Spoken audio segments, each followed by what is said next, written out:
This one right out of the notebook.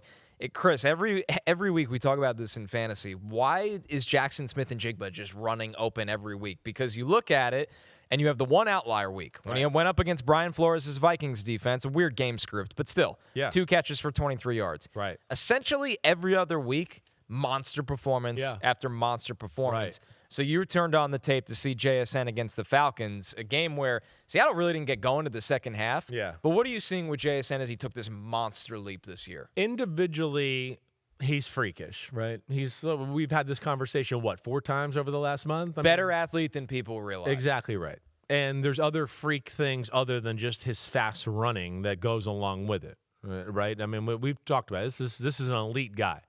One, he's faster than people realize, so he can run by you. His route running is elite. His ability to not lose speed out of breaks, right?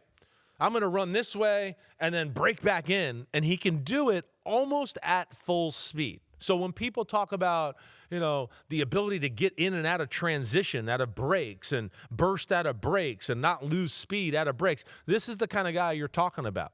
So he can literally go, wait, I'm running 4-4 this way, and I'm going to put my foot in the ground in one seamless motion, maybe not run 4-4 anymore, but like only go down to 4-4-5 and barely lose any speed when you make a break, out route, whatever it is. So he is amazing that way. He's got good feel on how to set DBs up.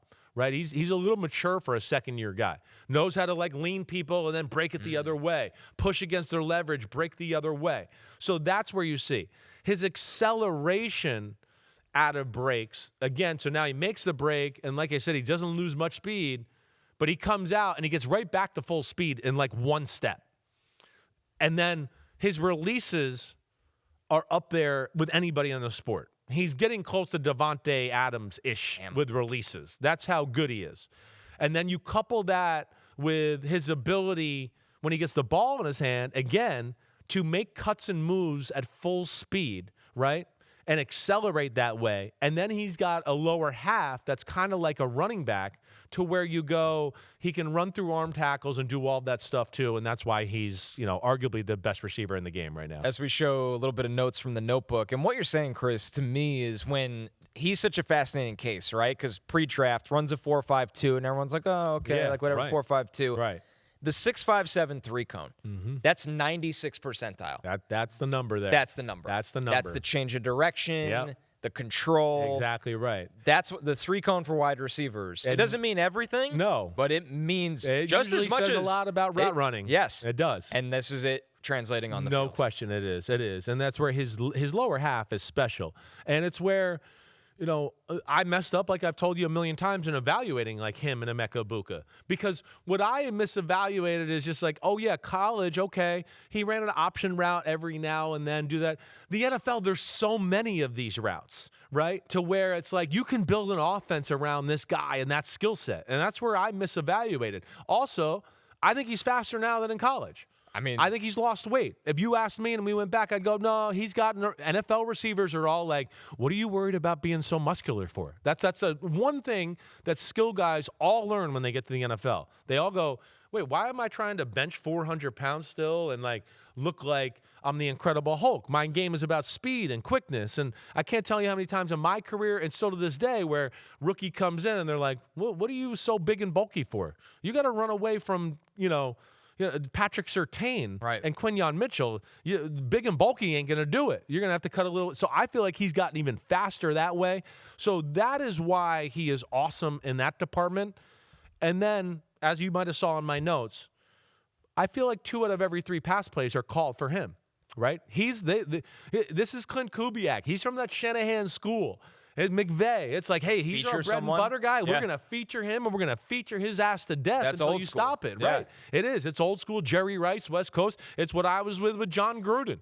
Whether we had Joey Galloway or a Michael Clayton, it was no, every play is going to be for them, and if they overplay it, you'll know you got somebody else to throw the ball to. So that's where they have begotten really damn good. They're patient with the run, right? Darnold's awesome at all those kind of 15 to 10-yard throws. He's got a quick release. He could put it on the money, make them run, and that's where it's got a special combination right now in Seattle. He's also taken a massive jump this year. Like you said, Chris, it's not just this guy that this is what he was as a prospect. You look at 2024, all the numbers have gone drastically up. Obviously, the receiving yards per game, maybe that's more to being featured. Yeah. You go from 66.5 per game to 109.9. Amazing. I think the speed and body control points to the yards per reception going from 11.3 to 16. Also, credit to Sam Darnold. Sam Darnold throws the ball down the field. Sam Darnold. He's not game manager. Let's be careful quarterback. Exactly right. He's aggressive. Yes. I mean, Sam at times is like, you're like, what the hell are you thinking? Don't do that. I mean,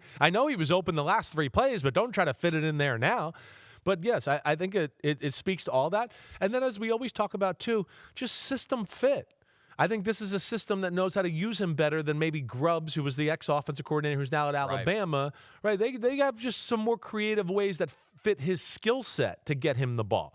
And that's where they're scary. And again, here, this is where they're scary too, right? You saw, I wrote, his releases are among the best in the sport. I mean, it's incredible when you watch him shake people. And then, of course, this is where the acceleration comes again. So he gets somebody leaning, and then, yeah, it might not be 4.39, but it's like, whoa, it's 4.48, like in 2 steps, and here he goes. So he's shaking you, and now he's already at full speed, and it's like it's over. He's open. You're not going to catch him now. It's too late. That's done.